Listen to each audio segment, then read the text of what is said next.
하나님 아버지 667번째로 우리를 이끄신 하나님을 찬양합니다. 하나님 우리에게 오늘도 하나님께서 들려주실 메시지를 듣기를 원합니다. 부족한 사람이 생각했고 준비했다고 하지만 이 모든 것 중에 잘못된 것을 다 거르시고 남겨지는 것, 들려지는 것만 들려질 수 있도록 주여 도와주시옵소서. 회방하는 모든 것이 묵습니다. 하나님 이 시간 온라인으로 예배드리고 기도하기 때문에 우리가 집중하지 못하고 하나님 앞에 더 거룩하지 못하게 나가는 우리 자세부터 용서하시고 하나님, 거룩하신 하나님 앞에 두렵고 떨리는 마음으로 예배 장소에 나올 수 있는 우리가 될 수 있도록 도와주시고 우리의 사명을 오늘 감당하는 우리가 될 수 있도록 도와주시옵소서. 그렇게 행하실 주님을 찬양하며 예배하며 우리를 원하신 예수님의 이름으로 기도합니다. 아멘. 예, 전후좌우에 계신 분들께 그렇게 한번 인사하겠습니다. 당신 때문에 열방이 복을 받습니다. 그렇게 한번 인사하겠습니다.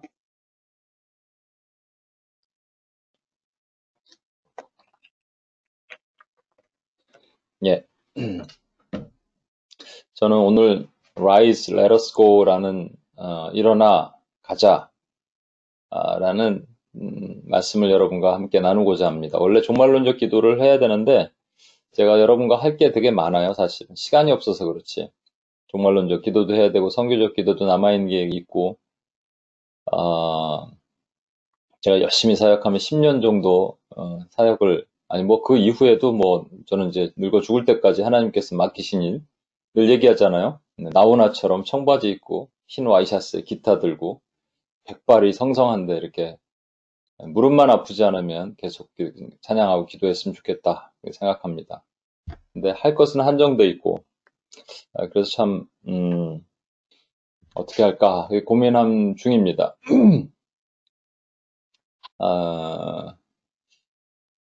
오늘은 원래 종말론적 기도를 하려고 그러다가 이것이 필요하겠다 생각이 들었어요. 일어나 가자. 우리 말로는 일어나 가자인데 얼마 전에 미나 자매가 제 또 스승의 날이라고 녹음을 해줬지 않습니까? 랩을 만들어서. 예, 그 랩하는 사람들은 반말을 하나 보죠, 주로. 이렇게. MC 미나가 너에게 말하겠다. 잘 들어? 뭐 이렇게 하면서. 미나 자매랑 통화를 했는데, 거기 보면 미나 자매가 뭐, I say 싸, you say 부, 그러면서 말이죠. 예, 재밌게 했죠. 싸부, 이러면서. 그래서 뭐, 코로나, 그러는데, 제가 그 라임을 맞춰야 된다 그랬어요. 전 잘 몰라도 그런 건 정도는 알거든요. 그러니까 코로나 그러면은 그러나 너희는 일어나 이렇게 해야 된다. 오늘 그래서 사실 여러분들이 어떻게 살고 있는지 저는 잘 모르지만 또 가끔 이제 진성 간사님도 소식도 전해주시고 기도하다가 예전에 우리가 코로나 처음 벌써 지금 이렇게 10주째 이 온라인 예배 드리고 있고 벌써 꽤 오래된 시간 우리가 또 미국은 더 심하잖아요. 이 상황에서 시간이 지연되고 계속되면요, 사람이 무감각해집니다. 무감각이 참 무섭거든요. 무감각은 게으름과 비슷합니다. 게을러지고 무감각해집니다. 죄송합니다. 무감각은 이게 교만함, 분주함이에요. 바쁜 것들. 무감각해지고, 그리고 게을러지면 이제 무기력해집니다. 이게 무감각과 무기력이 왔다 갔다 해진다고 늘 말씀을 드립니다. 이게 시계추처럼 이쪽 갔다 하는 거예요. 여러분들이 이제 무감각해지고 무기력해지면 집안에서 시간이 많아도 기도할 수가 없어지게 되고 자꾸 다른 것을 찾게 되죠. 기도의 힘을 잃어버리게 된다는 것이죠. 그래서 저는 여러분과 오늘 다시 기도를 회복하는 시간을 가졌으면 좋겠다라는 생각을 갖게 됐습니다. 제가 며칠 전에 꿈을 하나 꿨어요. 뭐 사람이 하루에 뭐 300에서 뭐 600개인가 뭐 이상 꿈을 꾼다는데 그걸 기억하는 것만 기억하는 거잖아요. 근데 제가 너무 그 뚜렷한 꿈이라서 기억을 하고 그 다음날 이게 무슨 꿈일까라고 또 곰곰이 생각을 해봤습니다. 꿈에서 제가 슈퍼히어로였어요. 슈퍼히어로. 아마 이 슈퍼맨 정도 되는 것 같아요. 다른 히어로가 아니라 슈퍼맨. 나를 수 있었거든요. 제가 이렇게. 그런데 어떤 아파트 안에 들어가 있는데 뉴스를 보니까 지금 세상이 온통 붉은색으로 변해 있는 거예요. 그러니까 핵전쟁이 터졌는지 방사능이 온 뭐 사방에 퍼졌다 이렇게 뉴스에 나오더라고요. 그래서 근데 사람들이 저한테 막 연락이 오는 겁니다. 카톡이 오고 문자 오고 왜 슈퍼히어로 우리를 도와주지 않으세요? 그래서 제가 방사능 때문에 못 나간다고 이렇게 얘기를 했습니다. 그래서 이 집에서 뭘 할 수 있을까 봤더니 집에 이제 이 쌀포대가 이렇게 쌓여 있어요. 쌀포대를 아파트 밖으로 던지면 되겠구나 생각했는데 사람들이 몰려 있는 것은 저쪽 아파트 한참 넘어 건너예요. 저는 슈퍼 히어로니까 던지면 저기까지 날아가겠죠. 날아간다고 던졌는데 꿈에서는 항상 힘이 좀 딸리잖아요. 그래서 이게 거기까지 못 날아가고 밑으로 이렇게 툭툭 떨어지는 겁니다. 그랬더니 사람들이 와서 이렇게 집어가는데 보니까 방독면을 쓰고 있어요, 사람들이. 무슨 영화의 한 장면 같죠. 사람들이 이렇게 집어가고 또 집어가고. 그러다가 그 밑에서 보니까 저 집에서 지금 슈퍼 히어로가 쌀포대를 던지고 있구나. 그래서 우리 집에 와서 막 문을 막 두들기는 거예요. 문 좀 열어달라고. 그러더니 사람들이 문을 뚫고 들어왔어요. 따고 들어왔어요. 그래서 제가 순간 피해야겠다는 생각이 들었습니다. 왜냐하면 저들 몸에 방사능이 묻어 있으면 어떡해. 빨리 피해야겠다 생각하고 제가 발코니로 도망가서 밧줄을 찾고 그러다가 밧줄을 타고 내려오다가 미끄러져서 꿈을 깼어요. 그러니까 사실 슈퍼 히어로도 아니에요. 슈퍼 히어로라면 날라서 이렇게 내려가면 되는데 뭐 이렇게 슈퍼맨이라면 밧줄을 찾겠습니까? 꿈을 깨고 이 찝찝한 꿈이 무슨 내용일까 하고 밤에 기도를 하는데 코로나랑 연상이 됐어요. 코로나 사실 제가 이제 이 꿈도 한 몇 주 전에 몇 주는 아니고 한 2주 정도 전에 꾼 꿈인데 UPS 뉴욕 멤버 중에 한 분이 코로나에 감염이 됐다는 거예요. 근데 사람들이 다 떠나가는 거예요. 거기 가면 안 된대요. 근데 전 또 목사잖아요. 그렇죠? 목사니까 글로 가야겠다 해갖고 그 지체를 만나서 마스크도 벗었어요. 일부러. 마스크를 벗고 손을 잡고 기도를 해준 거죠. 나는 목사고 이런 거 걱정 안 해. 이렇게 보여주려고. 기도를 막 하고 나서 잠깐 내가 화장실 좀 갔다 올게 하면서 제가 막 코를 풀고 손을 씻고 하는 저의 모습을 봤습니다. 이것도 꿈을 깨고 나서 이게 뭔가 하는 거예요. 그러니까 제 안에 지독히도 뭔가 말씀을 이렇게 저는 쌀포대가 말씀이라고 생각하거든요. 말씀을 막 던지고 그러는데 여러분을 포함해서 이걸 듣는 모든 분들이 메시지가 들어오려면 이게 먹어져야 되는데 적용이 돼야 되는데 지금 상황이 뭐냐면 코로나가 막 창궐하고 그러다 보니까 집안에 골방에 처박혀 있고 그러면서 아까 말씀드린 것처럼 무기력해지고 무감각해지고 기도가 더 안 되고 기도가 더 잘 돼야 되는 우리 선물 같은 환경이거든요. 그래서 더 안 되는 이 모습 가운데 제가 더 기도하지 못했구나. 스승으로서 스승의 날 때 여러분 많은 또 은혜를 주시고 했는데 그렇게 살지 못했구나라는 생각이 듭니다. 들어서 회개를 많이 했습니다. 다들 코로나로 위축돼 있는데 요즘 그 신천지로 인해서 한국은 교회에 대한 반감, 또 교회는 그 공예배를 또 드리고 이러면서 교회에 대한 반감이 생겼죠. 거리 전도도 되게 힘들어지는데 저희 집 앞에 롯데마트가 있는데 거기서요 그냥 전도지를 나눠주시는 어르신이 계세요. 나이가 한 70대, 80대 정도 되신 분이 예수 믿으십시오 이렇게 전해주시는 거예요. 야, 이게 변함이 없구나. 저분은 그래도 나와서 하는구나. 광야교회라고 노숙자 전도하시는 그곳에서 지난번 이렇게 배식을 하고 그럴 때 보면 이제 배식하는 사람들 쭉 줄을 서 있고 그 앞에서 예배를 드리세요. 원래 거기서 안 드렸었는데 이제 이쪽으로 장소를 옮기셨는데 마이크를 켜고 예배를 드리니까 경찰이 꼭 와요. 경찰이 와서 소리 좀 줄여달라 그럽니다. 그럼 목사님 예 알았습니다. 그러고 안 줄이고 그냥 하세요. 그 모습을 보면서 야 이게 끝까지 이렇게 해야 되는데 이 상황이 바뀌면 우리에게 조금만 어려움이 오고 조금만 힘든 일이 오면 우리는 예배가 멈춰지고 기도가 안 되고 이런 상황이 되지 않는가라는 생각이 들어서 오늘 일어나 가자라는 주님의 메시지를 여러분에게 한번 준비하고 전하고자 했습니다. 2012년에 한국에서 엽기적인 토막 살인 사건이 있었습니다. 토막이라고 보기도 뭐예요, 이건. 통상 토막 살인 사건이면 각 몸 부위가 어디서 발견되는 건데 이것은 오원춘이라는 사람이 2012년에 한 여자를 성폭행하고 그 집에 들어가서 그 여자를 죽이고 몸을 난도질했습니다. 400 몇 조각, 300 몇 조각을 내고요. 14개 봉지에 담아서 그래서 이 사람이 그 고기를 먹으려고 인육 사건이었다, 뭐 이렇게 추정을 하기도 했는데 결국은 밝혀지지 않고요. 사형 언도가 됐지만 무기징역으로 감형돼서 지금 감옥에 있습니다. 이런 엽기적인 사건이 또 코로나 때 발생되면 사람들 마음이 패닉이 될 거예요. 그런데 이런 엽기적인 사건이 사실 성경에 있었습니다. 성경에 토막살인 사건이 있는 걸 여러분 아세요? 토막살인 사건은 아니고 토막사건 있는 걸 여러분 아시는지 모르겠어요. 한 레위인이 있었는데 레위인이 에브라임 산지 사람입니다. 그런데 그에게 첩이 있었는데 레위인이 첩이 있으면 안 되는데 첩이 있는 것도 신기하죠. 첩이 있었는데 그 여인이 유다 베들레헴 사람이에요. 근데 그 여인과 함께 있다가 여인 첩이 바람나서 도망갔어요.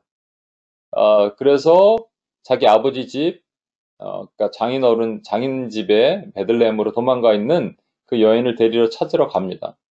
그런데 이 장인이요, 사위를 빨리 돌려보내지 않고 조금만 더 유하라, 하루 더 머물라 이렇게 얘기하다가 며칠째 되는 날 그 아내 첩을 데리고 나오는 거예요. 나와서 이 에브라임 산지로 돌아가려고 그러다 보니까 지금 예루살렘, 이게 지금 사사기 19장에 있는 얘기니까 사사기에는 아직 땅을 점령하기 전이니까 여부스가 예루살렘이거든요. 근데 여부스는 다시 여부스 쪽이 점령하고 있던 곳이에요. 그것을 지나와야 되는데 이방 동네에 있는 것보다는 그래도 이스라엘 지파 쪽에 머무는 것이 낫겠다 생각 들어서 종과 함께 어디를 머물게 되냐면 기브아라는 곳에 머물게 됩니다. 기브아가 사울 왕의 고향인 베냐민 지파가 있는 곳이에요. 그곳에 머물고 있었는데 노숙을 할 수밖에 없었어요. 아무도 재워주는 사람이 없어서. 그런데 어떤 한 노인이 그들을 자기 집에 들어와서 자라라고 얘기를 합니다. 그 집에서 이제 환대를 받고 그 집에 들어갔는데 문제는 동네 불량배들이 그 낯선 외인이 온 것을 보고 문을 두들기면서 그 남자를 내놓으라는 거예요. 레위인을 내놓으라는 것이죠. 첩을 내놓으라는 게 아니라 레위인을 내놓으라고 얘기합니다. 그리고 우리가 그와 상관하겠다. 그러니까 성행위를 하겠다라는 것이죠. 이 어디서 많이 본 거 장면 같지 않으세요? 네, 소돔과 고모라에서도 동일하게 천사 둘이 소돔과 고모라를 멸하러 왔을 때 소돔과 고모라 사람들이 그 천사 둘을 내놓으라고 롯에게 얘기를 하죠. 이 노인도 동일하게 롯과 같이 롯도 자기 딸들을 도리어 내보낼 테니까 천사들 건드리지 말라고 얘기하는데 이 노인도 동일한 얘기를 합니다. 자기 처녀딸이 있으니까 처녀딸 차라리 데려가라. 아니면 이 레위인의 첩을 데려가라. 그냥 레위인은 건들지 말라 이렇게 얘기를 합니다. 근데 막무가내로 그들이 그러니까 레위인이 자기 첩을 문 밖으로 확 밀어내요. 이것도 참 엽기적이죠. 자기 아내를 막 보호해야 되는데 그것 때문에 찾으러 왔는데 밀어냅니다. 그랬더니 그 불량배들이 그 첩을 데리고 밤새 다니면서 욕을 보이고 아침에 보니까 그 여자가 문간에 엎드려져 있어요. 그런데 이미 죽었습니다. 이 레위인이 일어나 가자 그랬는데 인기척이 없어 보니까 죽은 거죠. 여기까지도 참 엽기적인 사건인데 더 엽기적인 사건은 뭐냐면 이 레위인이요. 이 여인을 자기 나귀에 싣고 고향으로 데려가서 12조각을 냅니다. 저는 처음에 12조각 그래서 이거 어떻게 12조각 내는가 이렇게 하나 둘 셋 뭐 이래가 보니까 짝수가 이게 홀수가 안 맞는데 이거 어떻게 되지 했는데 자세히 성경을 읽어보니까 그러니까 마디에 조각을 냈습니다. 그러니까 팔에 3개, 양쪽 팔 3개, 다리 3개 그래갖고 12조각을 낸 것이죠. 그러니까 3개, 3개, 3개, 3개 12조각을 낸 거예요. 이걸 누가 택배를 받았는데 발 한 조각이 있고 그러면 얼마나 놀라겠습니까? 이스라엘 지파가 이걸 받아보고 난리가 난 거죠. 각 지파의 리더들이 이게 무슨 일인가? 그래서 회의를 했습니다. 알고 보니까 지금 기브아에 있는 이 불량배들이 그런 나쁜 짓을 해서 레윈이 지금 정말 참남한 엽기적인 일을 벌인 거거든요. 그래서 회의한 결과 그 베냐민 지파에게 그 기브아에 있는 불량배를 내놓으라고 얘기를 합니다. 근데 베냐민 지파가 그것을 내놓으면 되는데 내놓지도 않아요. 보내지도 않아요. 그 불량배를. 그래서 전쟁을 벌이죠. 11지파랑 한 지파가 전쟁을 하면 당연히 11지파가 이겨야 되지 않겠습니까? 그런데 하나님께서는 2번에 걸쳐서 11지파가 지게 만드세요. 세 번째 이겨서 결국은 베냐민 지파가 몰살을 당하는데 2만 5천 명이 죽습니다. 600명 간신히 살아남은 사람들은 광야로 도망갔습니다. 이 상황이 지금 엽기적인 성경의 사건이에요. 여러분, 이것은 뭐를 의미할까요? 무엇을 알려주시려고 하나님께서 이 말씀을 하셨을까요? 어떤 책도 읽어보고 제가 설교 말씀을 들어봤더니 거의 보편적으로 이런 얘기를 하시더라고요. 그 당시에 사사기의 특징은 뭐냐면 왕이 없으므로 여호수아 세대까지는 괜찮은데 여호수아 다음 세대부터 하나님을 모르잖아요. 모르니까 그들에게 그러니까 하나님의 왕이신데 왕이 없으므로 그들이 자기 소견에 옳은 대로 행하였더라. 그래서 얼마나 패역한지 당시의 이스라엘 상황을 보여주시기 위해서 이 말씀을 넣었다라고 대부분 얘기를 하십니다. 그런데 여러분 사사기의 특징이 뭐냐면요. 우리 인생과도 똑같은 거예요. 그거 보여주시려고 사사기를 넣으신 거죠. 사사기는 우리가 하나님의 은혜를 받고 있는데 하나님을 자꾸 까먹어요. 망각이에요. 하나님을 잃어버리면 하나님의 은혜를 잃어버리면 하나님께서 치십니다. 근데 그냥 치시는 것이 아니라 옆 동네에 있는 다른 민족, 블레셋, 모압, 암몬, 또 아말렉 이런 것들 동원해서 치시는 거예요. 그러면 그들이 고통 가운데 있을 때 주께 부르짖으면 하나님이 구원하시는데 어떻게 구원하시냐면 한 명의 사사에게 하나님의 신탁, 하나님의 능력이 임하면서 그 사람을 통해서 이스라엘 백성들을 구원하게 하시는 것이죠. 구원하게 하시면 그들이 또 하나님을 찬양해요. 그러다가 금방 또 잊어버려요. 망가. 그러면 또 하나님께서 벌을 주세요. 그럼 또 부르짖어요.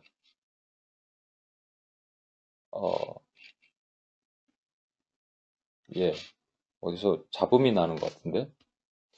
또 부르짖어요. 그러면 그들이 또 하나님께 부르짖고 그러면 하나님이 또 건지시고 이것이 사이클이 계속 반복되는 것이 이 사사기 사이클이라고 얘기합니다. 간단하게 줄여서 Sin, Exile, Restoration.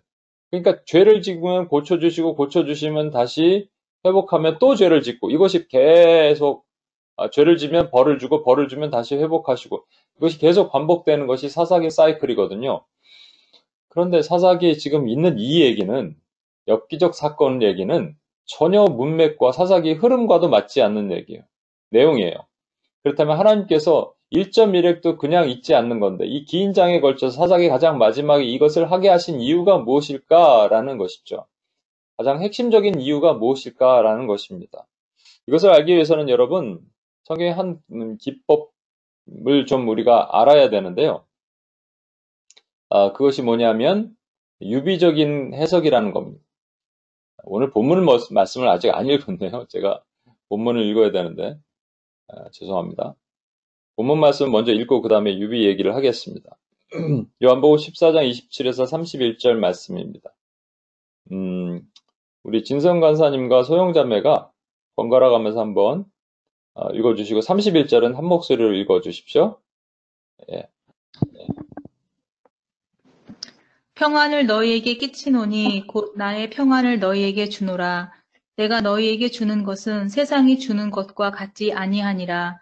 너희는 마음에 근심하지도 말고 두려워하지도 말라. 내가 갔다가 너희에게로 온다 하는 말을 너희가 들었나니 나를 사랑하였더라면 내가 아버지께로 감을 기뻐하였으리라. 아버지는 나보다 크심이라. 이제 일이 일어나기 전에 너희에게 말한 것은 일이 일어날 때에 너희로 믿게 하려 함이라.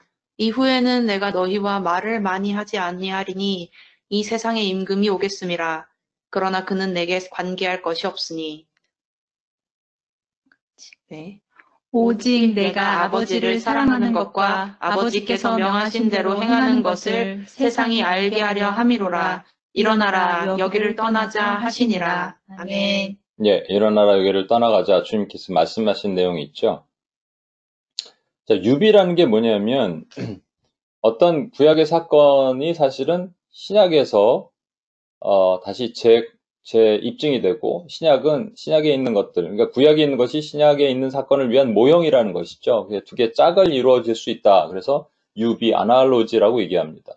대표적인 예가 예수님께서 알려주셨으니까 우리가 알 수 있지만 요나의 사건 있잖아요. 그럼 우리는 그냥 요나가 불순종해서 고레배에 들어갔다 생각하지만 주님은 분명히 이것이 내가 고레배 같이 들어가서 죽어서 사흘 만에 다시 살아나서 너에게 복음을 증거하는 것이 될 것이야 라고 주님이 얘기를 하셨으니까 이게 지금 예수님의 얘기구나 라는 것을 우리가 알 수 있는 것이죠. 마찬가지로 연관성이 있는 것을 통해서 그 본 진의를 깨달을 수 있는 방법이 유비라는 해석입니다. 물론 이것도 잘 해야 돼, 조심해야 되기도 합니다. 함부로 하면 또 위험할 수도 있어요. 그런데 그것을 위해서는 반드시 연결고리가 필요합니다. 연결할 수 있는 연결고리가 필요해요. 오늘 31절 밑에 보시면 오직 내가 아버지를 사랑하는 것과 아버지께서 명하신 대로 행하는 것을 세상에 알려 함이로라. 일어나라 여기를 떠나가자 하시니라 말씀과 지금 사사기 19장 28절 29절을 보면 그에게 이르되 일어나라 우리가 떠나가자 하니 아무 대답이 없는지라 이에 그의 시체를 나귀에 싣고 행하 자기 곳으로 돌아가서 와 말이 똑같습니다. 여러분 제가 말씀드렸죠. 사사기의 이 마지막 핵심을 주님께서 왜 이 내용을 넣으셨을까라는 것이에요. 사사기가 뭐라고요? 사사기 사이클이 있다고요. 죄를 짓고 망각해서 죄를 지으면 하나님이 치시면 울고 부르짖으면 하나님께서 사사를 동원해서 구원하시고 그러면 또 찬양했다가 또 죄를 짓고 그러니까 우리의 삶과 똑같지 않습니까? 저는요 이런 생각이 들어요. 저는 이렇게 저녁에 기도할 때 회개를 많이 하거든요.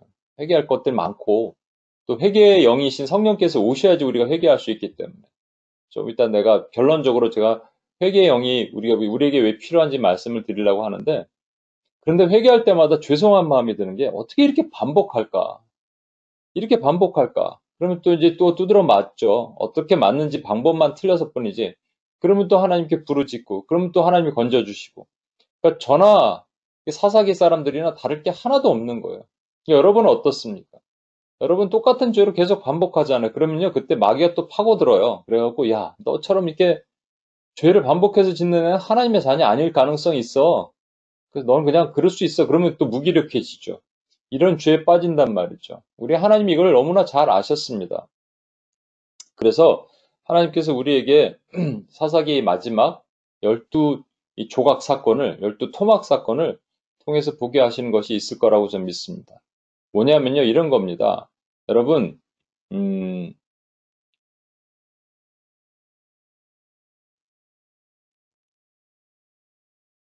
요한복음 14장 31절에 보면 일어나 여기를 떠나자라고 말씀하셨고 사사기 19장 28절에 보면 일어나 우리가 여기를 떠나자라고 하셨잖아요. 레윈이 얘기했잖아요. 그러면 이 두 가지가 유비되기 위해서는 두 가지가 연결고리, 두 가지의 그 공통점들이 있어야 됩니다. 먼저 사사기 19장 28절에 등장하는 인물이 레위인이 있습니다. 여러분 레위인 그러면 13지파 중에 선별된 12한 지파예요. 레위인은 내 것이다라고 주님 말씀하셨고 레위인에겐 분깃이 없고 기업이 없다 하나님 말씀하셨어요. 근데 그 레위인이 등장하거든요. 근데 그 레위인이 첩이 있으면 안 되거든요. 레위인은 첩을 두면 절대 안 됩니다. 첩을 두었다. 이것도 또 이상하죠. 근데 아까 보시면 레위인이 자기가 나가든지 첩을 살리기 위해서 근데 첩을 밖으로 확 밀어내는 어떻게 보면 참 못된 레위인처럼 보이죠. 그런데 그것도 하나님이 계획하신 거예요.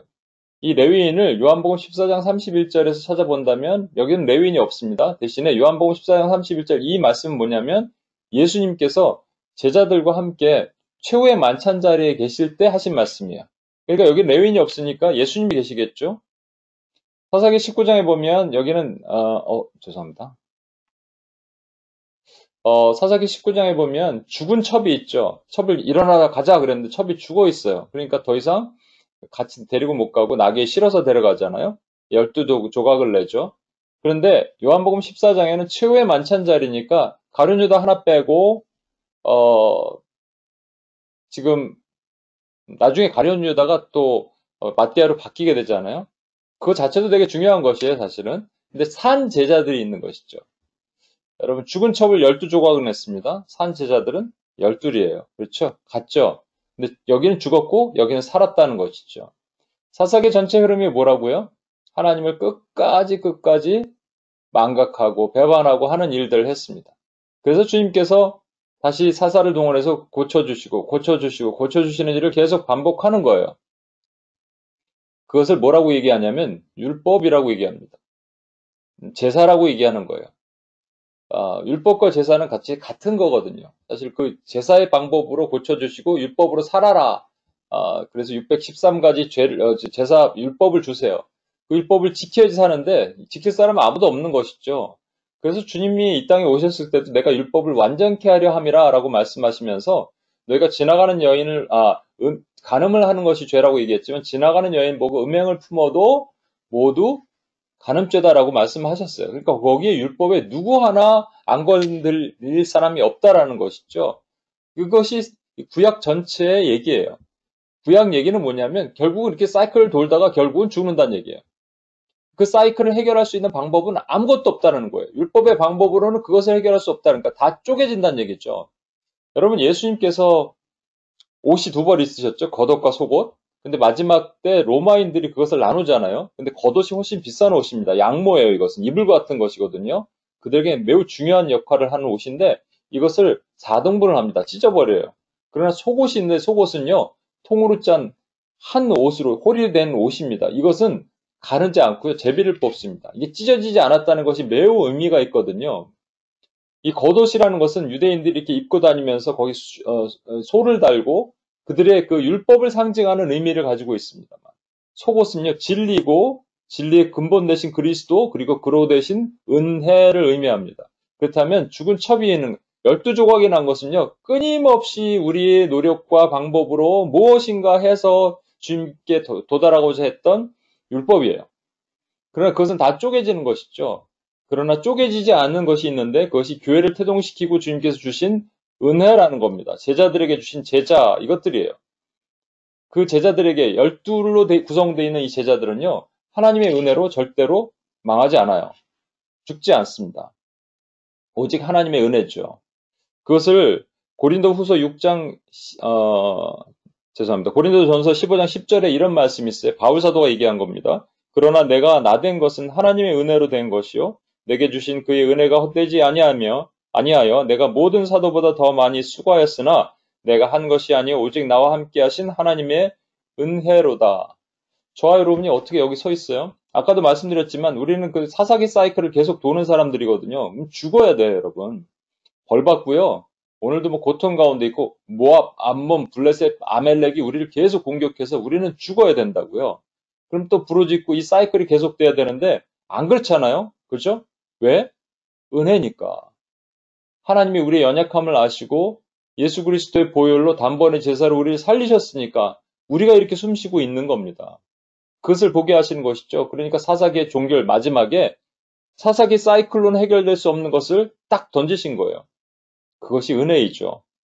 여기서 근데 우리가 한 가지 또 생각할 건 뭐냐면 레위인과 죽은 첩이 등장하는데 여기 지금 유비하려면 또 하나가 등장인물이 꼭 필요한 것이 있습니다.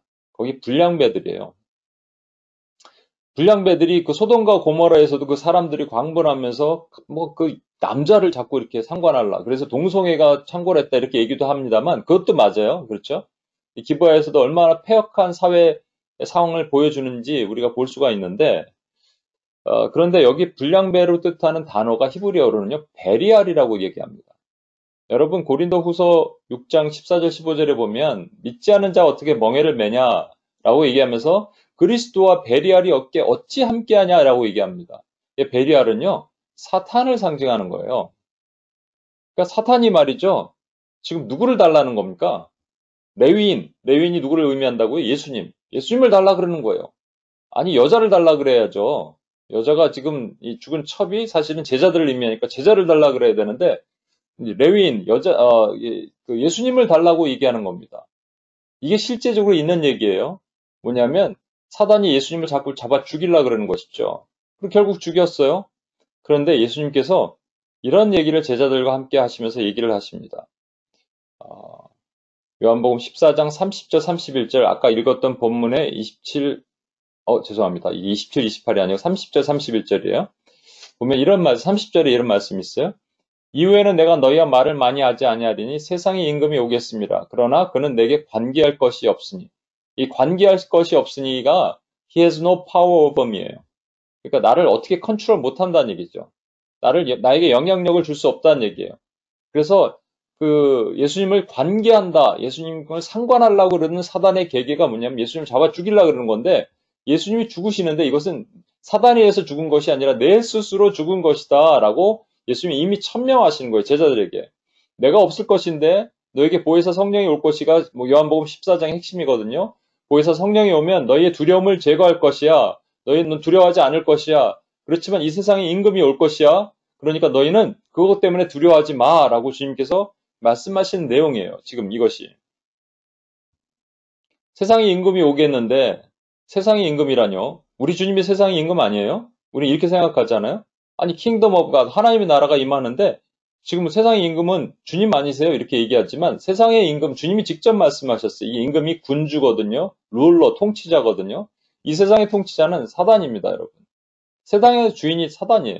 세상, 코스모스라는 말은요, 하나님 나라와 반대되는 개념이에요.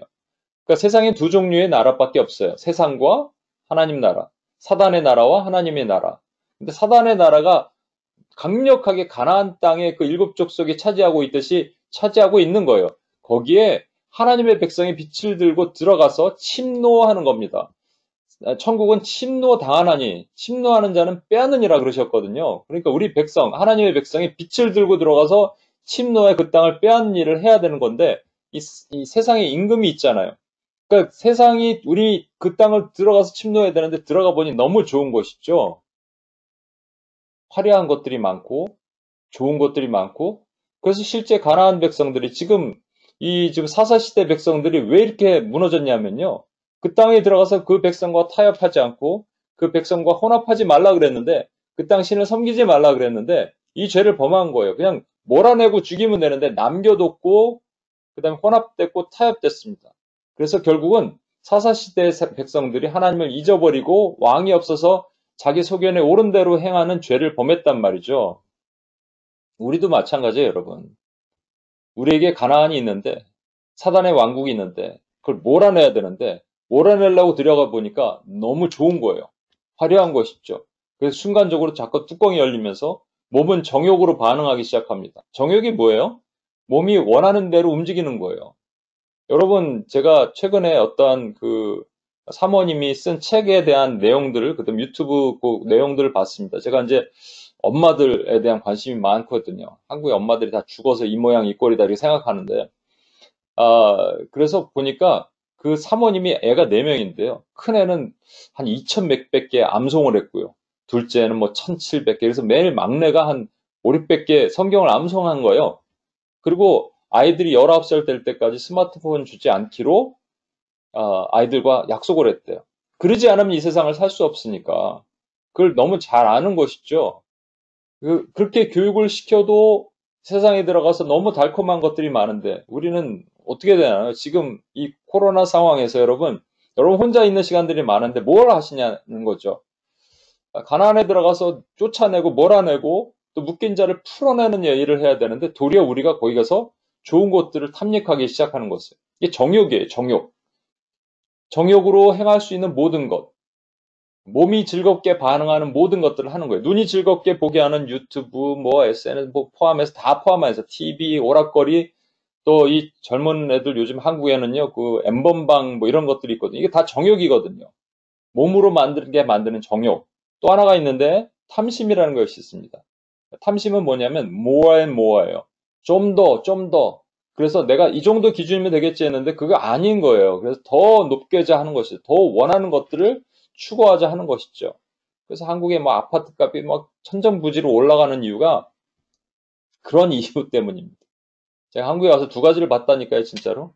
엄마들이 섬기는 드라빔, 자녀 우상, 그리고 자녀를 몰래게 신에 바치게 하는 것들, 그리고 아파트 귀신, 뭐 이런 것들. 그러니까 탐심과 정욕이 정말로 가득합니다. 그러니까 땅이 가나안이에요. 그럼 그걸 몰아내고 섞이지 않고 타협하지 말아야 되는데 싸우다가 보니까 좋은 거예요. 싸우다 보니까 좋으니까 슬슬 타협하기 시작했습니다. 그래서 말이죠. 이게 겟세마네 동산에 가시기 전에 주님께서 제자들과 최후의 만찬 자리인데 최후의 만찬 자리에서 먼저 누가복음에 보면 뭐라고 얘기하냐면 누가 높은가 서로 다투고 있어요. 그러니까 주님이 그걸 딱 보시고 최후의 만찬에서 제자들의 발을 다 씻겨주시고 그리고 이렇게 얘기하십니다. 이 세상에 임금이 오겠습니다 말씀하시고 31절에 자 일어나자 여기를 떠나가자 이렇게 말씀하십니다. 여기가 최후의 만찬 마가의 다락방일 가능성이 높습니다. 그럼 그게 뭐 문제가 된다고 거길 빨리 떠나가자 그러셨을까요? 여기라고 말하는 것이 바로 세상을 얘기하는 겁니다. 제자들이 그토록 원했던 세상, 누가 높은가, 예수님 왕이 되시면 누가 국무총리 하나 그것 따지고 있는 그 세상에서 벗어나서 나가자라고 말씀하시는 거예요. 나가자 그래서 어디를 가셨을까요, 주님은? 두 번째 우리에게 필요한 말씀 메시지가 이겁니다.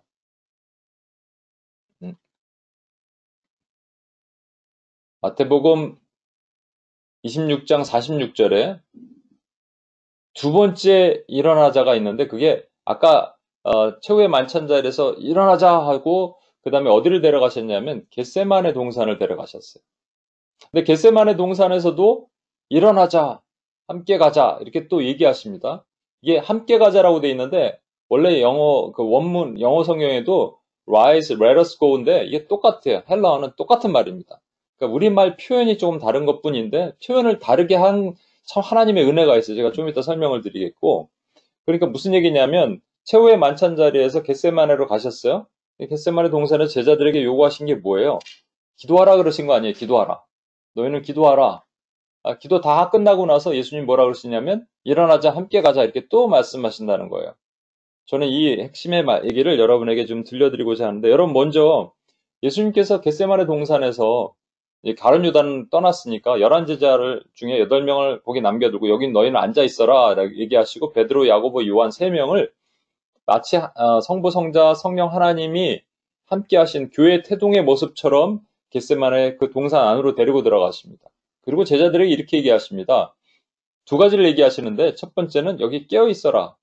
여러분 우리가 오해하는데 너는 나를 위해서 뒤에서 중보기도 좀 해줘. 내가 잘할 수 있게 도와줘. 이렇게 얘기하신 게 아니에요. 제자들에게 깨어있어라 그런 거예요. 그냥 watch예요. watch out. 여기서 깨어있어라. 무슨 의미일까요? 그렇게 깨어있어야지 예수님이 하시는 기도를 들을 수 있거든요. 예수님이 얼마나 큰 소리로 기도하셨겠어요. 그것도 한번 말씀드렸던 것처럼 땀방울이 핏방울이 되는 것이 실제 있을 수 있는 얘기랍니다.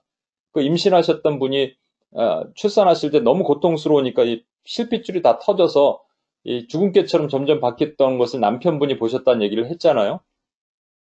예수님께서 이렇게 어떤 성화 같은 데 보면 돌 위에다가 이렇게 손을 탁 갖추시고 이렇게 주님을 바라보시는 이런 성화들이 있죠. 그게 아니에요. 성경에 보면 얼굴을 흙바닥에 대고 부르짖으면서 기도하셨어요. 그러면요, 땅방울이 내려오면서 흙과 얼굴이 막 마주치면서 이 막 얼굴은 막 이 흙먼지가 있고 그 상황에서 주님께서 눈물, 콧물 쏟으시면서 기도하신 거예요. 작게 젠틀하게 이렇게 기도하신 게 아닙니다. 그냥 소리 지르면서 아버지야 하신 거예요. 제자들이 그거 듣고 있었어요. 아버지여 이 잔을 나에게서 멀리하옵소서. 할 수만 있거든 이 잔을 멀리하옵소서. 그러나 내 뜻대로 마옵시고 아버지 뜻대로 하옵소서라고 하시면서 그 얘기만 하셨을까요? 그 뒤에도 무슨 기도를 하셨을 거예요, 분명히. 근데 그것밖에 기록 안 돼 있다는 얘기는 그거 듣다가 잤어 그냥. 1시간을 기도하셨습니다, 주님이. 1시간 기도하시고 와서 한시도 깨어있을 수 없느냐? 그리고 또 가셨어요. 그러니까 깨어있지 못하는 거예요. 만약에 우리가 깨어있으면 어떤 것을 할 수 있냐면요. 하나님의 마음을 들을 수 있습니다. 예수님이 지금 중보하시는 그 마음을 들을 수가 있어요. 예수님이 어디 계세요? 늘 얘기하지만 지금 백두산에서 산기도 하고 계시고 일본 동경 앞에서 복음화의 0.3%인 일본 앞에서 마음을 찢으면서 기도하고 계시고 북경의 지하 교인들 찾아가셔서 위로하고 계시고 무너진 한국 교회를 향하여 가슴 아프면서 통렬하게 울고 계시고 맨하탄 한복판에서 복음을 증거하고 계시는 게 주님이라니까요. 그 마음을 우리가 느낄 수 있다면 그 소리를 들을 수 있다면 우리가 워치아웃 할 수 있다면 우리는 기도할 수 있는 거예요. 주님을 볼 수 있다면 두 번째로 주님이 요구하신 게 뭐냐면 그리고 기도하라는 겁니다. 그래서 watch and pray예요. watch and pray. 기도하라는 거예요. 기도하는데 나를 위해서 기도해줘가 아니에요. 이거는. 너희를 위해서 기도하라는 거예요. 시험에 들지 말게 깨어 기도하라 그러셨어요. 그러니까 기도하지 않으면 어떻게 된다고요? 시험에 든다는 얘기입니다.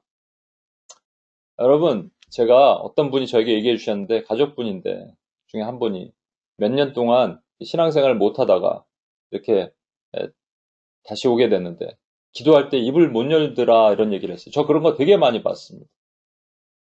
옛날에 EBS 코리아에 함께 했던 엄마들과 함께 수련을 한번 했을 때 어머니들이 그렇게 뜨겁게 기도하고 부르짖던 분들인데 입을 못 열더라고요. 찬양할 때 입을 안 열더라고요. 난 깜짝 놀랐어요. 4, 5년 만에 그렇게 되는구나. 3, 4년 지나면. 여러분 조금 쉬면 어떻게 되는 줄 아십니까? 기도하는 자가 차라리 안 하면 상관없어. 안 하면 상관없는데 하다가 멈추면요 공격받습니다. 이것도 우리 나눠주셔서 얘기할 수 있는데 어떤 지체가 우리 지금 기도하다가 잠깐 쉬었어요. 그랬더니 정말로 꿈에서부터 어떻게 들어오는데 계속 가위 눌리고 공격받고 그래갖고 이거는 뭐 알려주시니까 좋죠. 회개할 수 있게 하고 돌아올 수 있게 하시니까. 그러지 않고 슬금슬금 당해서 넘어지는 것이 얼마나 많은지 모릅니다. 그래서 워치 앤 프레이 해야 돼요. 눈을 바르게 뜨고 원수가 어떻게 들어오는지 보고 주님의 마음을 느끼고 그 다음에 우리가 기도해야 되는데 기도가 안 됐단 말이에요. 제자들이 잤단 말이에요. 잔 이유가 뭔지를 우리가 알아야 되지 않겠습니까? 누가복음에는 이렇게 얘기하셨어요. 그들이 슬퍼서 잠이 드니라. 아니, 슬픔은 기도해야죠. 예수님이 자꾸 돌아가신다 그러니까 슬퍼했긴 했겠어요. 슬퍼서 눈이 무겁긴 했어요. 근데 왜 슬퍼서 자요? 슬픔은 기도해야죠. 근데 이게 현실이에요. 슬픈 것은 내 마음이에요. 기도해야 되는 건 알아요, 우리가. 그런데 육신은 자꾸 자는 거예요. 이것을 마태복음과 마가복음에는 분명히 주님께서 이렇게 설명하셨어요. 제자들이 자는 걸 보고 이렇게 말씀하십니다. 마음은 원이라되 육신이 약하구나. 이게 우리는 이렇게 해석들을 할 수 있어요. 너 기도하고 싶지? 네 마음 알아. 근데 육신이 피곤하지, 졸립지. 아이고, 그래. 이렇게 주님이 위로하시는 것 같죠? 이게 아니에요. 저는 그냥 상상을 해봤는데 주님이 베드로야! 네 마음은 원이라도 육신이 약하구나. 이렇게 강조하실 수밖에 없는 이유가 여러분 마음이란 말이 이게 푸뉴마라는 영을 뜻하는 성령 혹은 영을 뜻하고요. 그리고 사크라는 말이 뭐냐면 이 육신이란 말인데 이 푸뉴마와 사크가 각각 독립적으로 쓸 때는 진짜 육신으로 쓸 수도 있고 또 마음으로 쓸 수도 있지만 두 개가 같이 짝으로 있을 때는 주로 어떨 때 쓰느냐면 성령의 소욕과 육신의 소욕 이런 때 쓰이는 겁니다. 이게 대비해서 쓰이는 거예요. 그러니까 이것은 이렇게 해석하는 게 맞습니다. 뭐냐면 네 마음 안에 계신 네 속에 계신 성령께서는 말할 수 없는 탄식으로 너를 위해서 기도하기를 원하시는데 네 죄성, 사크가 죄성이란 말이거든요. 육신이 아니고 이렇게 대비로 해석한다면 네 죄성, 그러니까 끊임없이 그냥 자고 싶고 끊임없이 기도하는 마음은 아는데 뭐 유튜브 보고 싶고 놀고 싶고 자고 싶고 이러한 이 게으름과 무기력과 무감각의 이 죄성은 너를 기도하지 못하게 하는구나 라고 주님께서 말씀하시는 거예요. 그래서 슬픈데 자는 거예요. 슬픈 게 하나님의 마음이에요. 슬픈 게 내 속에 있는 성령님의 마음이에요. 그러면 기도해야죠. 근데 자는 거예요.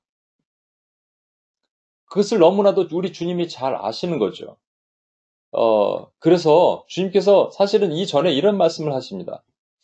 왜 안 넘어가죠, 자꾸.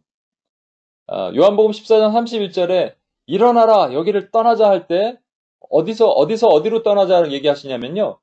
제자들이 그렇게 원했던 세상에서 떠나자라고 하신 거예요. 그래서 겟세마네를 데려가셨는데 겟세마네에서 여전히 자고 있어요. 겟세마네에서 나가자 이렇게 말씀하실 때 일어나 함께 가자라고 얘기하실 때는 저 원수들이 왔으니까 원수들 앞에 서자라고 하신 거예요. 세상으로 나가자라는 거예요. 엄밀히 말하면 세상에서 나와서 세상으로 다시 들어가자라고 얘기하시는데 제자들이 이렇게 그냥 들어갔으면 큰일 날 뻔했습니다. 왜냐하면 제자들이 졸고 있었으니까. 사실 예수님의 마음이 아닌 마음이 하나가 있었는데 45절에 보세요. 이에 제자들에게 오사 이르시되 이제는 자고 쉬라. 보라 때가 가까이 왔으니 인자가 죄인의 손에 팔리느니라. 영어 성경에는요. 이제 자고 쉬라가 아니고 아직도 자고 있니? 이렇게 하시는 거예요. 이제 자고 쉬라를 어떤 분들은 야 너희는 피곤하니까 앞으로 내가 십자가에 달리고 할 일 많으니까 너희는 좀 쉬어라 이런 뜻으로 또 해석을 하는 분들이 있는데 그게 아니고요. 예수님의 마음이 이게 역설적인 거예요. 이제 자고 쉬어라. 너 쉬면 평생 쉬게 될 거야. 이런 말이죠. 그러니까 아직도 자고 있니? 라는 뜻이에요. 그래서 자지 마라는 얘기예요. 일어나 함께 가자라는 얘기죠. 주님께서 요한복음 14장 31절에 일어나 여기를 떠나가자. 세상에서 나와라. 그 죄에 참여하지 말고 나와라. 그리고 나와서 나랑 같이 겟세마네 가서 기도하자 그랬는데 기도를 하고 나서 세상으로 다시 들어가야 되는데 기도 안 하고 세상에 들어가면 큰일 납니다, 여러분. 선교적 삶이라는 게 뭔지 아세요? 미셔널 라이프가 본질이 뭔지 아세요? Out of the world예요. 세상으로부터 나오는 거예요. 여러분 그 고린도후서 6장 14절 15절 아까 제가 베리알 얘기를 했는데 이 말씀 잘 아시잖아요. 너희는 믿지 않는 자와 멍에를 함께 맺지 말라. 의와 불법이 어찌 함께하며 빛과 어둠이 어찌 사귀며 그리스도와 베리알이 어찌 조화되며 믿는 자 믿지 않는 자가 어찌 상관하냐. 거기 나와라는 거예요. 자꾸 섞이지 말라는 거예요. 거기에 들어가면 정욕과 탐심이 우리를 즐겁게 만드는 사탕 발림이 있기 때문에 거기서 나오라는 것이죠. 나와서 뭐예요, 우리는요? 나와서 다시 들어가는 얘기입니다. into the world. 예수께서 이르시되 너희에게 평강이 있을지어다. 아버지께서 나를 보내신 것 같이 나도 너희를 보내노라. 그러니까 들어가라는 거예요, 다시. 나와서 들어가는 게 이상하죠? 나오자마자 들어가나요? 나와서 어디로 들어가요? 여러분, 아까 예수님께서 최후의 만찬 자리에서 제자들을 데리고 어디로 가셨어요? 겟세마네로 데려가신 겁니다. 여기서 우리말에는요, 일어나라 여기를 떠나자고요. 그 다음에 들어가는 거는 일어나라 함께 가자인데요.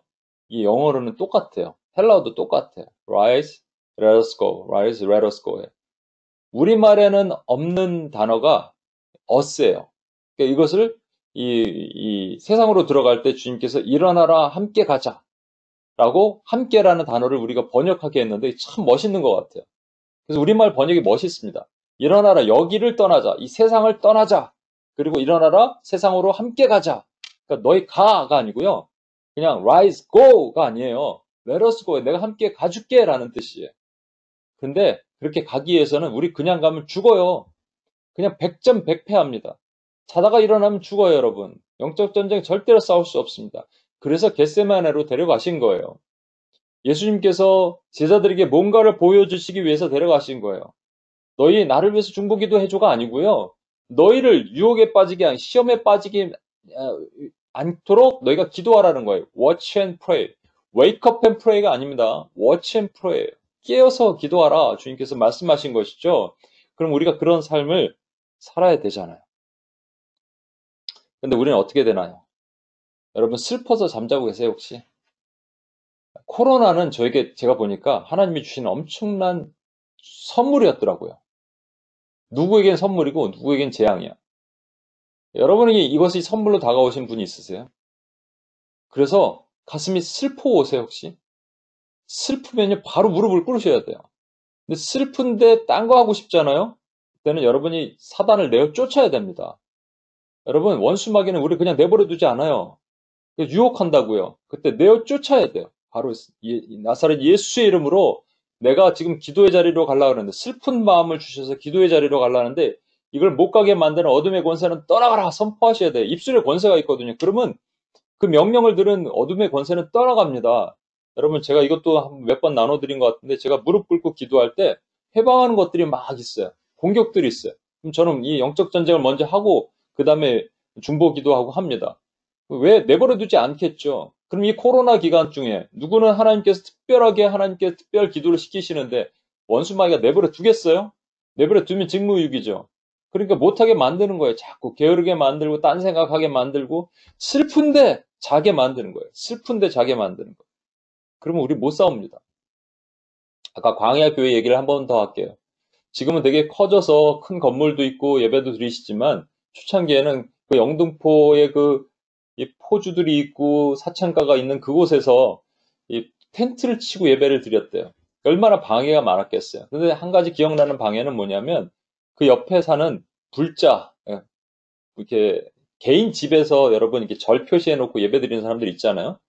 근데 거기서 스피커를 갖다가 어느 날 큰 스피커를 집 안에서 하니까 누가 뭐라고 못 하겠죠?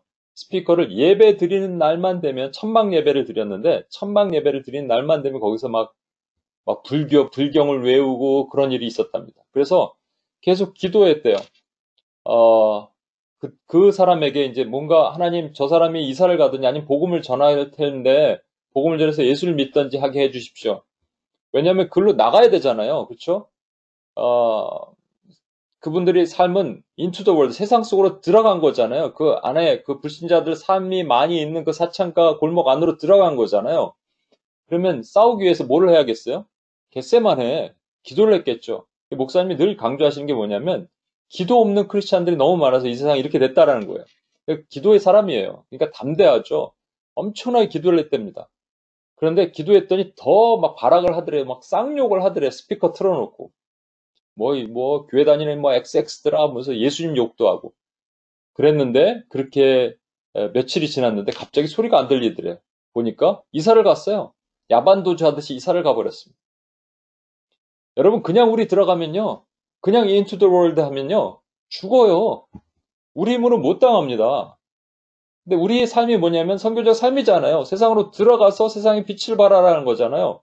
그냥 들어가지 못하는 걸 아시고 주님께서 겟세마네 통과하게 하시고 기도하게 하시고 Let us go. 나랑 함께 가자. 내가 함께 세상 끝날까지 너희와 함께 있을 것이야. 라고 주님이 말씀하시는 거예요. 이걸 우리가 듣기를 원하시는 것이죠. 다시 정리를 하겠습니다. 사사시대의 삶이 우리가 지금 현재 살고 있는 삶이에요. 죄를 지어서 하나님한테 벌받고 울면 회개하면 하나님이 고쳐주시고 Sin, Exile, Restoration. 이게 계속적으로 반복되는데 이걸 너무 잘 하세요. 사사의 끝은 그래서 망하더라 돼야 되는데 하나님께서 툭 던지신 게 뭐냐면 율법, 12조각난 그 율법으로는 너희는 살릴 수 없으니 내가 내 아들 보내서 너희를 살리고자 한다라는 것을 깨닫게 하시는 것입니다. 우리 안에 은혜가 있어요. 은혜로 오늘도 삽니다. 은혜로운 삶을 살아내야죠, 그러면. 그럼 내 은혜를 내 가슴에 받았다면 지금 예수님이 뭐하고 계신지 보이는 거예요. 내 가슴이 슬퍼야 돼요. 예수님이 어디를 보고 계시는지. 그럼 내가 기도해야 돼요. 빈둥빈둥 겨를이 없습니다, 여러분. 우리가 겨를이 없어요. 기도자로 부르심을 받았다면 이렇게 살 수가 없는 거예요. 그럼 일어나야 돼요. 그럼 다시 일어나야 돼요. 일어나라. 주님 말씀하시잖아요. 코로나. 그러나 너희는 일어나. 예? 일어나는 거예요. 일어나서 아까도 말한 것처럼 저한테 제일 맞는 제가 듣는 질문. 기도가 안 될 때 어떡하세요, 목사님은? 저는 뭐 여러 가지 방법이 있지만 제가 그냥 딱 한 가지를 전해줄 수 있는 건 기도가 안 될 땐 그래도 기어서라도 기도 장소로 간다. 입니다. 기도 장소를 정하시고 방석을 딱 갖다 놓으셨으면 정해놓은 시간에 슬픈 마음이 밀려오면 바로바로 가십시오. 바로바로 가서 기도하는 거예요. 주님, 오늘도 이 자리에 왔습니다. 겟세마네로 왔습니다. 주님, 제가 정욕과 탐심이 있어서 세상 안에 잠깐 들어갈 뻔했는데 하나님 나와서 거기서 떠나가자 하셔서 나왔습니다. 겟세마네로 왔으니 다시 좀 세상으로 들어갈 수 있는 힘을 주십시오. 여러분, 이렇게 기도할 수 있어야 됩니다. 우리 같이 한번 이 얘기를 안 했군요. 죄송합니다. 제가 어제 UPS 코리아 때는 이걸 뺐는데 사실은 여러분 일어나라 함께 가자가 또 하나 있어요. 이건 뭐 설교 중에도 여러분 들으셨을 거예요. 아가서 2장 11절 13절에 보면 이 솔로몬이 술람미 여인 자기 아내에게 일어나서 함께 가자 이렇게 얘기합니다. 그런데 보세요. 겨울도 지나고 비도 그쳤고 지면에 꽃이 피고 새가 노래할 때가 이르렀는데 비둘기의 소리가 우리 땅에 들리는구나. 무화과 나무에는 푸른 열매가 익었고 포도나무에는 꽃을 피해 향기를 토하는구나. 나의 사랑 나의 어여쁜 자여 일어나서 함께 가자가 왼쪽일까요? 오른쪽일까요? 일어나서 함께 가자가 out of the world일까요? into the world일까요? 뭘까요, 여러분? 오른쪽입니다, 당연히. 왜냐하면요, 앞에 보시면 겨울이 지나고 비도 그쳤고 이게 겨울에 씨를 뿌리고 그다음 겨울비가 내리고 그다음에 봄이 오면 늦은 비가 다시 오셔서 열매 맺는 일이 있는 거예요. 보라, 추수할 곡식이 많으니 너희가 추수할 일꾼을 보내달라고 하나님께 기도하라. 이거거든요. 그러니까 곡식이 많은 거예요. 여러분 이 찬양 뒤에 부를 텐데 아시죠? 꽃들도 구름도 바람도 넓은 바다도 찬양하라. 그곳에 생명샘 솟아나. 그러면 우리가 가야죠. 우리가 가서 복음을 전하든지 우리가 가서 그리스도의 영향력을 발휘하든지 우리가 가야죠. 못 가면 기도를 해야죠. 여러분 그것이 인투 더 월드의 삶이에요. 이것이 선교적 삶, 미셔널 라이프의 삶이란 말이죠. 그럼 일어나 가는 겁니다. 퍼지고 계세요? 게을르세요? 영적으로 무기력하세요? 무감각하세요? 일어나십시오. 일어나면 안 되죠. 일어나서 무릎을 꿇으시는 거예요. 일어나 가기 전에 우리 먼저 주님 앞에 무릎 꿇고 그 다음에 일어나 가십시오. 일어나 가는 거예요. 선교적 삶을 사는 거예요. 그때 내 안에 이 사사기의 족쇄가 풀어집니다. 사사기에 묶고 있었던 나의 삶을 계속 반복적으로 묶고 있었던 이 족쇄가 풀어지는 은혜가 임하는 것입니다. 우리 현호 형제가 이 찬양을 좀 불러주실 텐데 함께 우리 찬양을 들으시고 그다음에 기도해 주셨으면 좋겠습니다.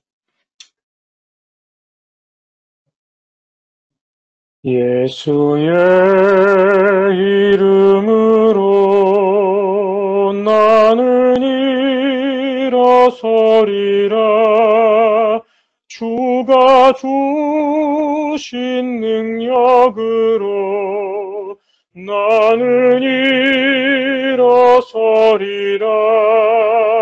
원수가 날 향해 와도 쓰러지지 않으리.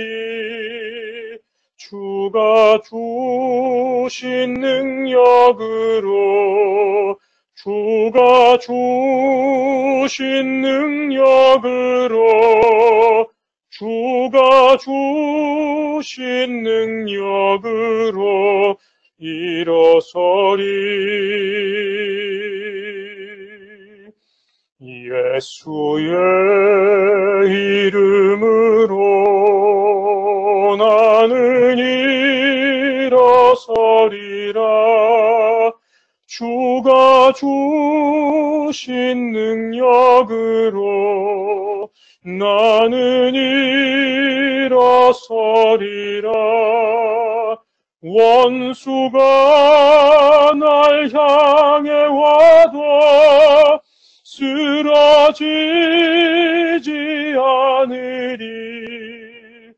주가 주신 능력으로, 주가 주신 능력으로, 주가 주신 능력으로 일어서리. 예, 아멘. 우리 이 시간 함께 기도했으면 좋겠는데요.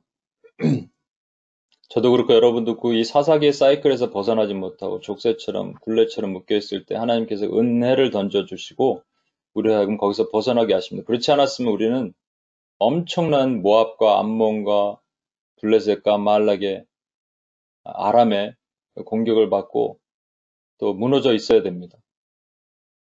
고통 가운데 있어야 됩니다. 압제 가운데 있어야 됩니다. 하나님의 은혜로 우리가 삽니다. 은혜의 감격이 우리 안에 있으면 예수님의 마음과 생각이 우리 안에도 같이 들어와야 됩니다. 그런데 안타깝게도 우리가 겟세마네 동산으로 주님께서 데려가셨는데, 왜냐하면 세상에 탐닉되고 있는 정욕과 탐심으로부터 벗어나게 하시기 위해서 기도의 자리로 부르셨는데 거기서도 자고 있었습니다. 슬프지만 자고 있었어요. 이게 우리 현실입니다. 마음은 원하는데 육신이 약합니다. 우리 안에 성령께서 하시는 것이 뭐냐면 말할 수 없는 탄식으로 우리를 위해서 대신 기도하시고 우리가 무엇을 빌 바를 알지 못할 때 우리를 위해서 간구하시는 분이 성령님이시거든요. 회개의 영이십니다. 그분이 오셔야지 우리가 기도할 수 있는데 우리 육신은 약해요. 그래서 안목의 정욕, 육신의 정욕, 이생의 자랑 같은 것들로 정욕과 탐심으로 다시 한번 돌아가려고 하는 죄의 습성이 있습니다. 먼저 우리가 회개해야 됩니다. 주님 앞에 회개하고 철저하게 내 스스로 할 수 없을 때 우리를 도와주시는 성령께서, 내 안에 계신 성령께서 회개의 영으로 우리를 장악하시도록 우리가 한번 나가야 됩니다. 회개의 영이 우리에게 임하게 하시고 회개하는 마음을 주시고 그리고 슬프지만 자고 있었던 이 죄를 용서해달라고. 지금은 하나님께서 우리에게 주신 정말 놀라운 선물과 같은 시간인데 이 시간에 슬프지만 자고 있었다는 말도 안 되는 행동을 하고 있었던 우리의 죄를 하나님께 회개하면서 우리 한번 뮤트를 좀 풀어주시고요. 너무 이렇게 가까이 대지 마시고 조금 고개를 돌려주시고 뮤트를 푸시고 우리 한 목소리로 합심하여 기도하는 게 되게 중요하거든요. 뮤트를 푸시고 한 목소리로 함께 우리 회개의 마음이 부어지시도록 회개의 영이 우리에게 하시도록 같이 기도하고 나가겠습니다. 기도하시겠습니다. 하나님 아버지, 하나님으로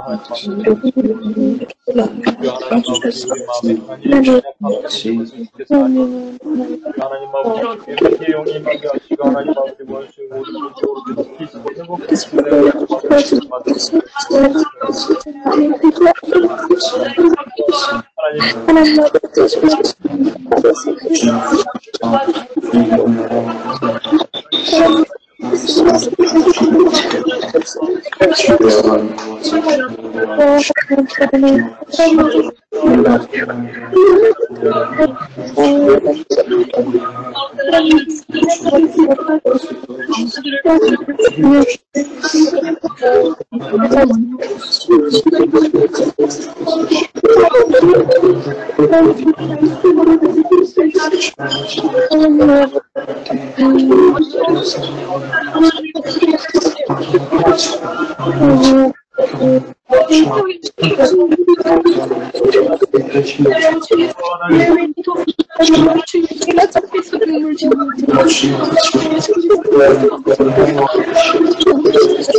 그 마음 가운데 잡아줄 수 있도록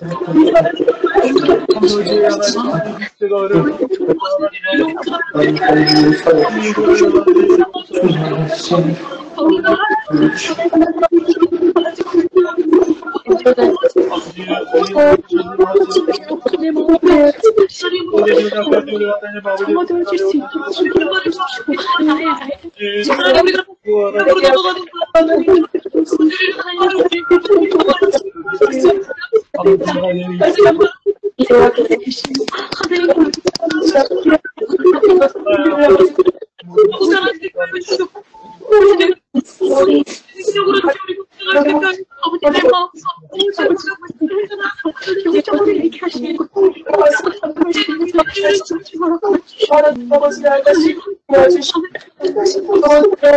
이제 두 번째 기도하겠습니다.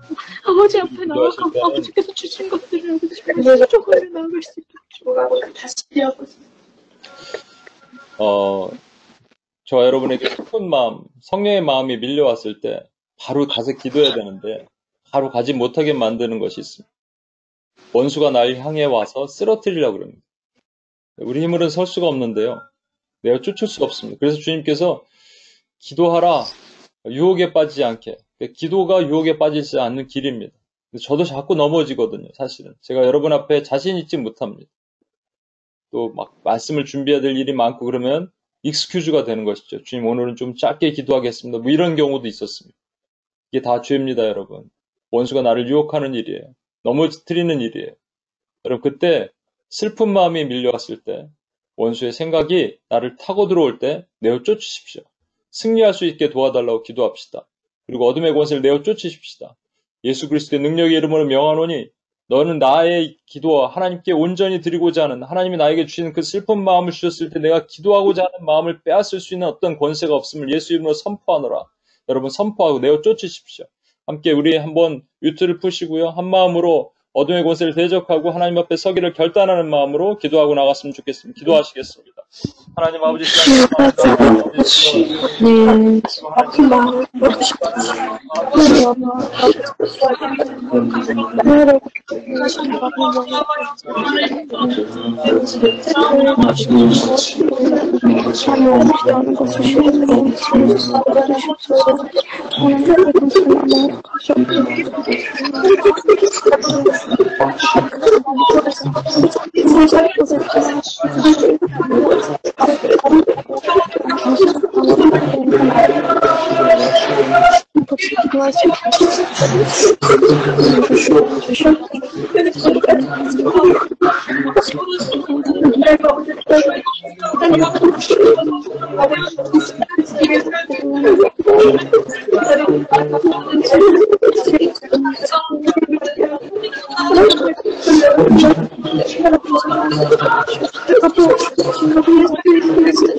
우리 아까 제가 보였던 아가서에 있는 말씀처럼 주님께서 우리에게 뭐를 요구하시냐면요. 이제 기도를 했잖아요. 마음이 뜨거워졌잖아요. 그러면 함께 가자, 일어나 함께 가자 말씀하실 때 함께 가는 겁니다. 세상 안으로 들어가는 겁니다. into the world 하는 거예요. 거기에 열매들이 있습니다. 추수하기만 하면 되거든요. 그리고 추수를 우리가 직접 못하면 추수할 일꾼을 보내달라고 기도하기만 하면 되는 거예요. 이 사명, 선교적 라이프를 주님 살기를 원하시는데 우리가 여전히 일어나 떠나가자 하는 삶에서 살지 못하고 세상에 그 첩처럼 도망가서 세상에 살기를 원해서 도망간 삶을 살면 안 됩니다. 우리의 삶의 목표는 주님과 함께 가는 거예요. 세상 안으로 들어가는 겁니다. 이 찬양 들으시고요. 우리 현우 형제 한 번 더 불러주실 때 마음으로 같이 한번 찬양해 주십시오. 마음으로 같이 찬양해 주시고 한 마음으로 내가 하나님 이렇게 살기를 결단합니다는 각오와 결단으로 우리 한번 이 찬양 드리고 한 번만 더 기도하고 마치겠습니다. 이곳에 생명샘 솟아나 눈물 골짝 지나갈 때에 머잖아 열매 맺히고 웃음소리 넘쳐나리라. 꽃들도 구름도 바람도 넓은 바다도 찬양하라 찬양하라 예수를. 하늘을 울리며 노래해 나의 영혼아. 은혜의 주 은혜의 주 은혜의 주. 그날에 하늘이 열리고 모든 이가 보게 되리라. 마침내 꽃들이 피고 영광의 주가 오시리라. 꽃들도 구름도 바람도 넓은 바다도 찬양하라 찬양하라 예수를. 하늘을 울리며 노래해 나의 영혼아. 은혜의 주 은혜의 주 은혜의 주. 아멘. 우리 감사합니다. 우리 이 시간 한 번만 같은 목소리로 기도하겠습니다. 바울 사도는 탐심과 정욕을 십자가에 못 박았다고 얘기합니다. 십자가에 못 박은 행동이 뭐냐면 일어나 여기를 떠나가자면 세상에서 떠나서 우리가 다시 세상 인투 더 월드로 들어가려면 거기에 수많은 여러분 눈을 감고 상상해 보십시오. 나를 향해 살아날 수많은 미전도 종족, 나를 향해 살아날 수많은 땅의 교회들. 그래서 우리가 기도하는 거예요. 우리 기도의 능력과 힘이 있는 겁니다. 슬픈 하나님의 마음이 부어지니까 우리가 다시 기도할 수 있는 것이죠. 내 주변의 영혼들, 길거리의 노숙자들, 우리가 직접 전해야 될 복음을 전할 사람들도 많이 있습니다. 나 때문에 살아나갈 직장의 동료들, 가족들, 나 때문에 살아나는 겁니다. 우리가 세상으로 들어가서 해야 될 일이 이렇게 있습니다. 그런데 잠잘 수는 없잖아요. 그렇죠? 다시 한번 우리 기도했으면 좋겠습니다. 하나님, 나에게 하나님의 슬픈 마음을 주셔서 내가 기도하게 하시고 또 살아나게 세상으로 들어가서 하나님 살리는 사역을 할 수 있도록 도와주시옵소서. 그 일이 내 안에 기쁨이 되게 하시고 능력이 되게 하시옵소서. 하나님 나라는 말에 있지 않고 능력에 있는 것을 내가 몸소 경험하고 체험하게 해 주시옵소서. 이렇게 같이 한번 뮤트를 푸시고요. 마지막으로 한 목소리로 함께 기도하고 주님 앞에 나가겠습니다. 기도하시겠습니다. 하나님 아버지 이 시간 기도합니다. 하나님 우리가 하나님의 평안으로 싸울 수 있도록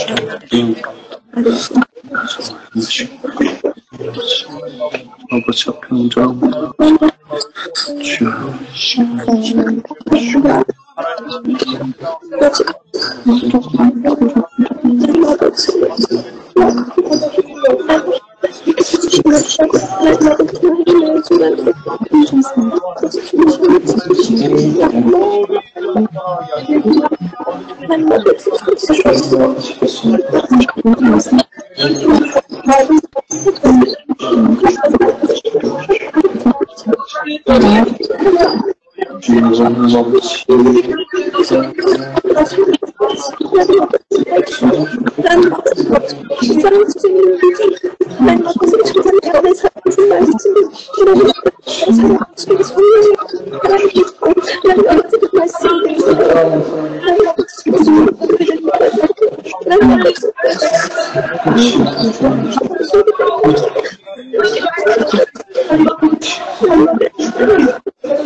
하나님 아버지 감사합니다.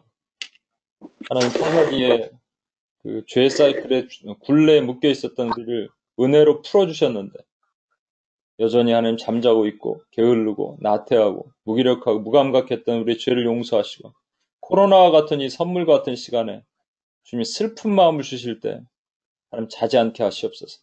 슬픈 마음을 주시면 하나님 기어서라도 무릎의 자리로 가서 주께 기도하게 하시고 또 하나님 아버지 into the world 하나님 세상으로 들어가라 하실 때 그 하나님 성령으로 충만해진 마음을 가지고 내가 누구를 향해서 가리일까 라고 향하면서 영혼들을 살릴 수 있는 일에 우리 가슴이 벅찰 수 있도록 주여 도와주시옵소서.